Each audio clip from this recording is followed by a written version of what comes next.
Ok, donc bonsoir à tous, moi c'est Cyril Alexis, je viens de Montpellier. Voilà, ce soir il s'est passé un truc assez chelou quand même avec mon Facebook et je crois que ça arrive également à d'autres personnes. C'est que certaines publications, donc en rapport avec les événements qui sont arrivés le 7 janvier 2015, ont été supprimés. On ne sait pas trop par qui, on ne sait pas trop nom de quoi, machin, truc comme ça. Mais bon, c'est assez flippant parce que tu te rends compte que lorsque tu as un avis sur un bail, on te le supprime. Donc effectivement, ça devient encore plus chaud parce qu'il y a du monde qui avait participé donc, à cette publication que j'avais faite. Techniquement, je crois qu'on en était à, je pense, à les plus de 4000 mots qui ont été prononcés sur ces petits commentaires qu'il y avait sur cette publication. Donc, à savoir, c'était un statut à la base de mademoiselle Mia Curlis. Donc, il semble qu'on ait supprimé son Facebook aussi, carrément, c'est trop fort. Waouh, bien fort. Et que ben voilà quoi, donc mademoiselle elle a fait un statut. Moi je l'ai partagé parce que j'ai trouvé qu'il me plaisait, qu'il me touchait et que foncièrement elle disait des choses qui étaient assez véridiques concernant la société dans laquelle je vis, excusez-moi. Donc je me suis permis de le partager en disant à quel point je la soutenais concernant ses remarques qui étaient très approfondies, j'ai trouvé. Et visiblement, tout le monde n'a pas été d'accord avec. C'est tout à fait normal. Nous sommes en démocratie. Tout le monde a le droit de s'exprimer et non pas de faire les cons. Mais on reviendra sur ce sujet un petit peu plus tard, je l'espère. Donc voilà, il y a quelqu'un qui a dit qu'il était pour. Il y a des gens qui ont dit qu'ils étaient contre. Mais le truc qui se passe, c'est que personne ne pourra en juger. Personne ne pourra se créer une idée rationnelle. Personne ne pourra se faire d'opinion sur ce débat qui était vraiment un débat entre plusieurs jeunes, d'accord, qui se sont sentis touchés à travers ce sujet, puisque c'était vraiment le jour même, quoi. Voilà, j'ai publié mon truc aux alentours de 19 h. À 4 h du matin, on était encore en train de se péter la tête, de réfléchir, d'argumenter, de se poser des questions, de se répondre, limite presque de se fâcher, mais j'aime pas trop dire que je me fâche avec mes amis de Facebook qui ont participé en outre, à ce débat. J'estime quand même que lorsqu'on est des amis, on peut parler de tout et de rien, l'amitié reste en dehors de ça. Et c'est le cas, on a parlé de plein de trucs, à la fin on s'est fait des bisous, on se dit encore je t'aime, on se dit encore bonjour dans la rue, etc. Bref, passons. Donc c'est vraiment dommage parce que vous ne pourrez jamais voir tous ces commentaires, vous ne pourrez jamais voir la richesse de tous les arguments qui ont été cités parce qu'ils ont été supprimés. Eh ben voilà, big up. Voilà, tu dis un truc, tu lances un petit débat entre des jeunes, etc. Machin.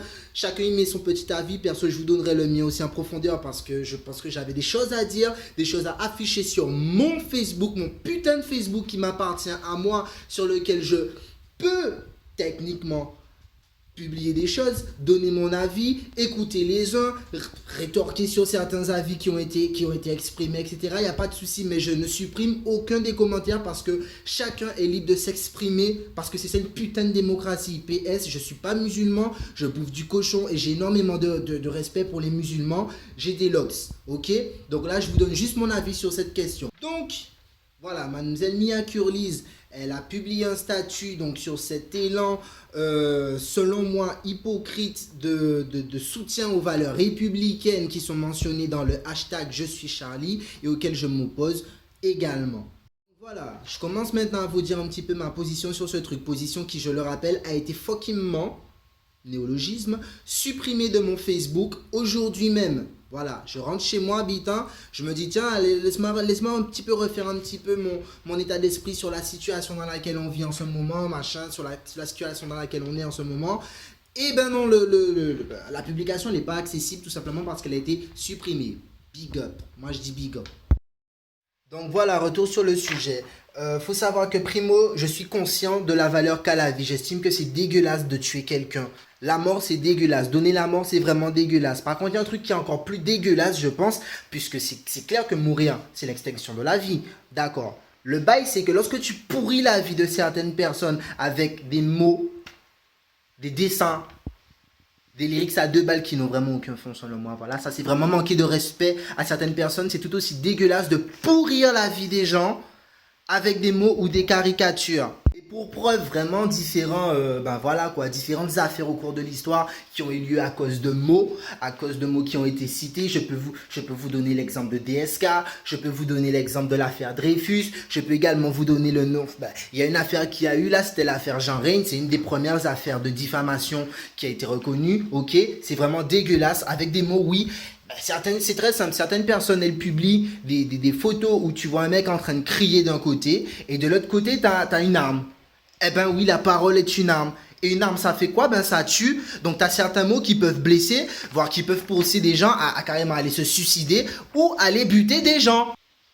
Également, donc un autre truc de quoi je suis conscient, c'est qu'une société peut parfois prendre pas mal de temps, d'accord, afin de reconnaître ses torts, voire sa bêtise. Donc si on prend quelques petits exemples que je suis allé faire, que je suis allé chercher, on a donc en 1995, ben, Monsieur Jacques Chirac qui reconnaît la collaboration, attention, pendant la Seconde Guerre mondiale, d'accord, parce que c'est vrai que voilà, les Français ils ont fait des trucs qui étaient assez dégueulasses, ils sont allés vendre leurs frères carrément, et c'était vraiment dégueulasse. Et après la guerre, effectivement, lorsqu'on a découvert les camps de concentration, parce qu'effectivement personne ne savait où est-ce qu'ils allaient, ok, t'as certaines personnes qui se sont dit ouais machin, mais non ça représente pas les valeurs de la France. Bref, je vous invite à lire encore la déclaration de Jacques Chirac lors de cette reconnaissance historique, donc qui a été faite en 1995. Vous allez simplement sur internet, vous tapez reconnaissance donc de la collaboration et vous allez trouver ce super discours de Monsieur Jacques Chirac. Vous allez quand même commencer à vous poser des questions sur votre mentalité en ce moment, en ce siècle, d'accord, où des gens se permettent de dire des choses qui blessent. Ensuite, toujours pour vous montrer à quel point une société peut parfois prendre du temps pour reconnaître ses torts et sa bêtise, en 2001, exactement, le 21 mai 2001, eh ben, c'est la commémoration officielle de l'abolition de l'esclavage. Donc là encore, on a notre très cher Jacques Chirac qui s'est dit, ouais, bon, écoutez les gars, près de 200 ans après, on va quand même se dire que voilà quoi, l'esclavage a eu vraiment lieu dans notre nation et que c'est vrai que nous avons participé de manière assez crade, assez sale. Donc on va quand même reconnaître, d'accord, l'esclavage. Eh ben oui, ça a pris du temps, ça a pris près de 200 ans. Continue toujours dans les fucking reconnaissances qui font que notre société elle évolue quand même, d'accord. Il y a qu'en 2012, notre très cher président, monsieur François Hollande, il a enfin reconnu les massacres qui ont été faits en Algérie, donc en 1961. Exactement, le 17 octobre 1961 par les forces de police françaises. Et ben oui mec, on est descendu en Algérie, on a fait les colons, on a joué les forts, etc. machin. Et on a buté du monde, de manière illégale, de manière vraiment sale. Nous avons abattu du monde. Et effectivement, ça a pris encore du temps pour être reconnu. On était en 1961, ben, il a fallu près de 50 ans pour que effectivement les autorités françaises, elles déclarent que ouais c'est vrai, on a peut-être foutu un petit peu la merde en Algérie. Et ben oui, ça prend du temps, d'accord, pour qu'une société puisse reconnaître ses torts et sa bêtise parfois. Donc voilà, première des choses à savoir, c'est que en France, il y a 4 millions, je dis bien 4 millions de musulmans. D'accord, les musulmans représentent près de 7% de la population française au total. Et bien ces musulmans-là, c'est vrai que chaque jour, machin, dans les médias, on crache sur eux, ils sont stigmatisés, ils sont stéréotypés dans différentes caricatures, suivez mon regard, les différents, ok. Ben, ces mecs-là, ils vivent parmi nous, vous n'allez jamais deviner qu'est-ce que ces mecs-là y pensent. Il faut savoir que selon une étude donc, qui a été menée par le département d'État américain sur les musulmans en Europe, eh bien oui, ça a été fait effectivement. 65% des musulmans ont déclaré avoir confiance dans l'administration nationale française. Ah, il faut également savoir que 62% de ces musulmans considère que la démocratie fonctionne bien, compte environ 50% des citoyens français qui trouvent que la démocratie elle fonctionne bien en France. Donc en gros on a une majorité d'accord de qu'effectivement les valeurs françaises ça représente quelque chose pour eux. Non, ils n'en ont pas rien à foutre. Partant de là, on peut effectivement se demander, mais tiens, ces mecs-là qui sont arrivés là, tout ce qu'ils demandent en fait, c'est de vivre parmi nous et de pouvoir exercer librement leur liberté de culte. La liberté des religions, et oui, fait partie des libertés fondamentales chez l'homme, ok, qui devraient être respectées, reconnues et entendues. Sauf qu'effectivement, lorsque ces mecs-là, ils te demandent pas grand-chose, tu vois, ils vont vraiment pas venir chez toi, toquer à ta porte, te dire, salut, on est des musulmans, on aimerait bien te convertir à l'islam. C'est pas vrai, ces mecs-là ne font pas ça, ok. Les mecs ils demandent juste pas grand chose, qu'on les respecte, qu'on respecte leur dignité, qu'on respecte leur foi, parce que c'est quelque chose à quoi ils attachent beaucoup d'importance, d'accord. Lorsque ces mecs là ils demandent ça, ben c'est simple, l'État ils se bouchent les oreilles, parce qu'effectivement même pas l'État, tu vois, je vais même pas dire spécialement l'État, je vais dire que carrément la société française à peu près dans son ensemble, préfère se boucher les oreilles. Pour quelle raison? Les médias en particulier, bref, je retourne pour quelle raison? Parce que simplement les gars vont se dire, bon ben très bien, c'est un simple, t'es un musulman, donc ça veut dire que t'es automatiquement stigmatisé, ça veut dire que non, Quoi. Ces mecs-là, ils demandent pas 10 000 trucs, ils demandent juste d'être respectés en tant que citoyens, d'accord, et qu'on leur fasse pas chier sur leur religion, tout comme on vous fait pas chier, d'accord, en venant vous rappeler chaque jour que voilà, la France, elle a collaboré pendant la Seconde Guerre mondiale, on ne vient pas vous rabâcher ça H24, donc eux, leur faites pas chier, quoi, c'est pas compliqué à comprendre, je veux te dire, voilà, faut pas être un intellectuel pour piger que parfois, il faut savoir foutre la paix aux gens, d'accord, les laisser tranquillement dans leur petite religion, ils n'ont pas demandé grand-chose. C'est donc en prenant compte de tous ces éléments que je me permets maintenant, d'accord, de vous donner un petit peu mon sentiment que j'avais vraiment exprimé sur mon Facebook lors de cette franchement c'est un super débat avec de bons poteaux, mais il a été supprimé, je le redis encore une fois, big up aux gens qui l'ont fait, vous êtes vraiment des big up, big up. Une question très intelligente qu'on pourrait se poser, voilà, et ça commence à rentrer un petit peu dans les questionnements que j'entends lorsque je donne ma position, c'est simplement, au nom de quelle valeur démocratique est-ce que vous autorisez le manque de respect? Parce que c'est une histoire de respect, c'est une histoire de dignité, ce sont des croyances, ce sont des religions, ce sont des fondements, ce sont des préceptes qui font des hommes, d'accord? Et qui font que ces hommes-là sont respectables, qui méritent le respect. Alors maintenant, c'est au nom de quelle valeur est-ce que vous pensez qu'on devrait en fait manquer carrément de respect à certaines personnes? Voilà, primo, j'entends effectivement ce petit mot qui commence vraiment à me les casser. Vous pouvez demander aux gens qui me fréquentent en ce moment. C'est un mot que je ne peux vraiment plus blairer. C'est simple, c'est parler de liberté d'expression. Certaines personnes, au nom de la liberté d'expression, la capacité qu'a tout individu de pouvoir penser, de pouvoir s'exprimer, de pouvoir afficher clairement sa pensée, on a le droit d'aller cracher à la gueule de certaines religions, d'aller cracher à la gueule de certaines personnes qui méritent le respect avant tout, d'accord, au sein d'une société. Eh ben, les gens, si c'est ça, je vous dis big up, je vous dis bravo. Il faut savoir que, quand même que il y a une petite incohérence dans vos propos, c'est que la liberté d'expression, elle est limitée au sein de notre société. Pour quelle raison? Pour éviter tout style de trouble à l'ordre public, d'accord? Pour ne pas choquer les gens. Effectivement, tu ne peux pas t'exprimer sur tout, tu ne peux pas t'exprimer sur des propos qui seraient à caractère raciste, xénophobe, discriminatoire ou qui appelleraient à la haine religieuse. Eh ben bravo! Toujours sur ces fameux propos-là que j'entends un petit peu caca à gauche, à droite, machin. Il y a un truc, c'est très simple. Les gens te disent, ouais, mais tu sais, Cyril, de toutes les façons, les mecs, ils se foutaient de la gueule de tout le monde, ils se foutaient de tout. Voilà, quoi. Toutes les religions, elles ont pris avec Charlie Hebdo. Voilà, quoi, mec. Tu peux pas leur reprocher ça, quoi, de se foutre de la gueule du monde. Eh ben oui, moi, je peux leur reprocher tout simplement parce que le jour où j'entends que quelqu'un se fout de la gueule de mon frère, se fout de la gueule de ma soeur, se fout de la gueule des noirs, se fout de la gueule de n'importe qui et manque de respect, surtout, ben, excuse-moi, je pète certains câbles. Je suis pas encore à la limite d'aller prendre des armes, etc. Parce que je vous ai dit que j'accorde un minimum de respect quand même à la vie humaine. Mais tout le monde ne pense pas comme moi. Et aussi un truc aussi, c'est dément, c'est que les gens ils viennent te dire que ah ouais mais tu sais, ils ont parlé avec des mots. Oui, mais Charlie Hebdo et tout, ils se battaient avec des mots, avec la parole, avec l'encre, l'écriture, les bails comme ça, t'as vu? Moi, j'ai envie de vous dire quand même que c'est pas tout le monde qui sait maîtriser les mots. Premièrement, tout le monde n'est pas forcément un artiste. Troisièmement, tout le monde n'a pas forcément la patience, ok, pour pouvoir supporter que depuis, ben vas-y, les premières caricatures qu'ils ont faites de Mahomet, c'était en 2006, si je me trompe pas, peut-être que je me trompe, mais bref, ok, que depuis les premières caricatures de Mahomet que les mecs, ils ont fait, ok, ben voilà. Comme dirait Dieudonné, on n'a pas envoyé d'envoyer de la merde à la gueule des musulmans. Donc c'est clair qu'au bout d'un moment, l'homme est un homme. Est une créature imparfaite, d'accord, qui est dotée de pulsions primaires, nous sommes extrêmement d'accord, et c'est pour ça que certaines lois, que certains droits permettent justement de faire en sorte de canaliser un petit peu comment dirais-je, ces pulsions primaires et primates que peuvent avoir somme toute un homme, que toi tu peux avoir, qu'une femme peut avoir, qu'un mec peut avoir, et que quand quelqu'un décide de péter les plombs, eh ben c'est pas spécialement un truc qu'un État peut prévoir, etc. Excusez-moi, non.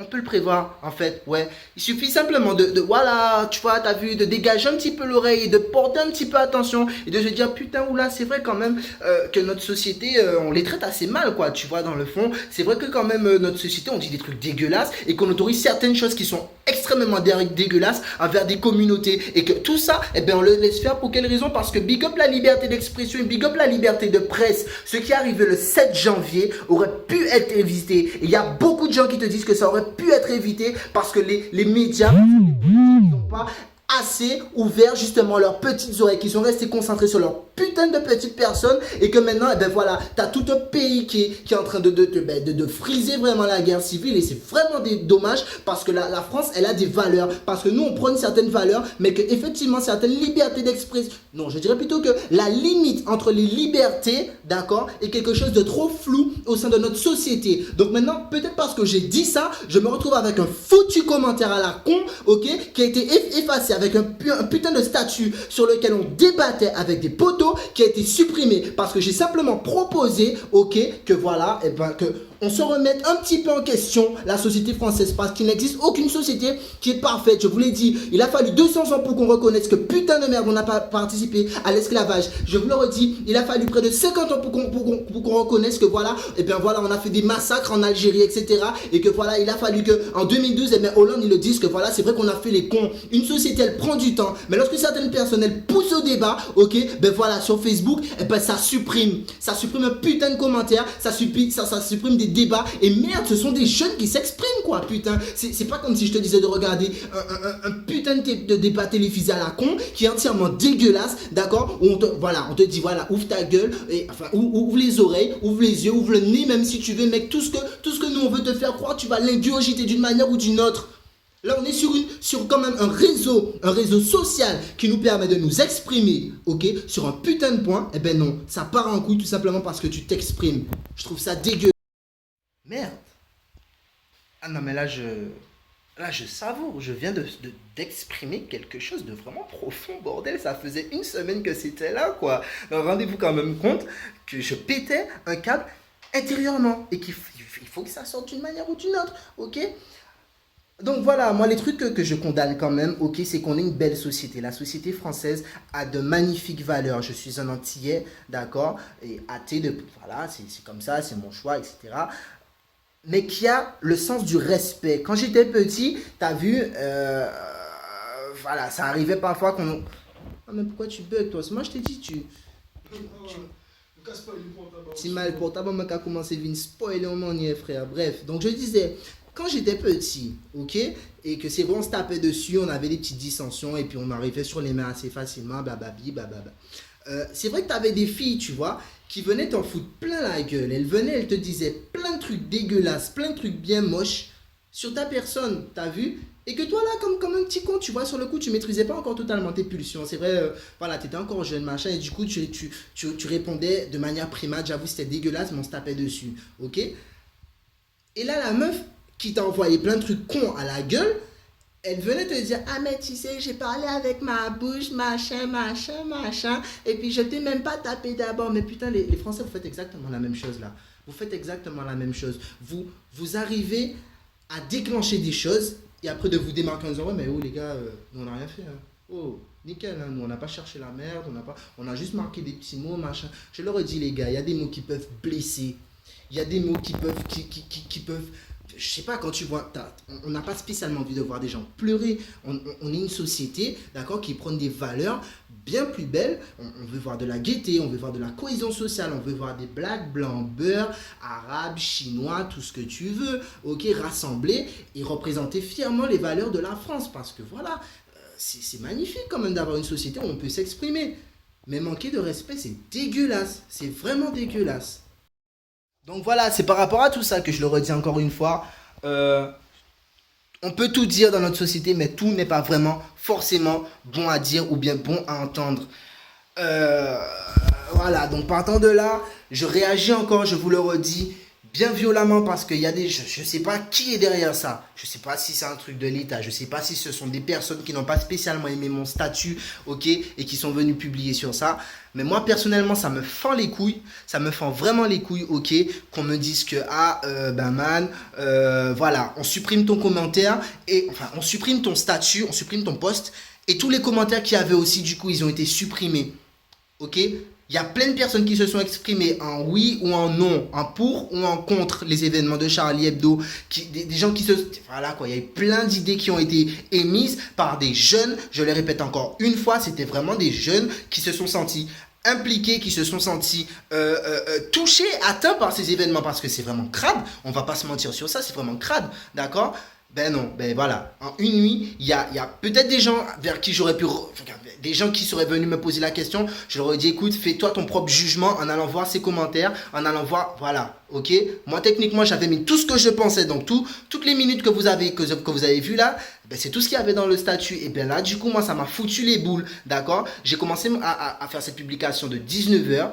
À 4 heures du matin, je commence à 8h30 le lendemain. Donc imaginez-vous quand même comment j'ai les boules là de me réveiller, ok? Même pas de me réveiller, d'aller sur Facebook, comme ça en quittant mes cours et de voir que mon truc, il a été supprimé. On peut plus rien voir, ok? Bisous.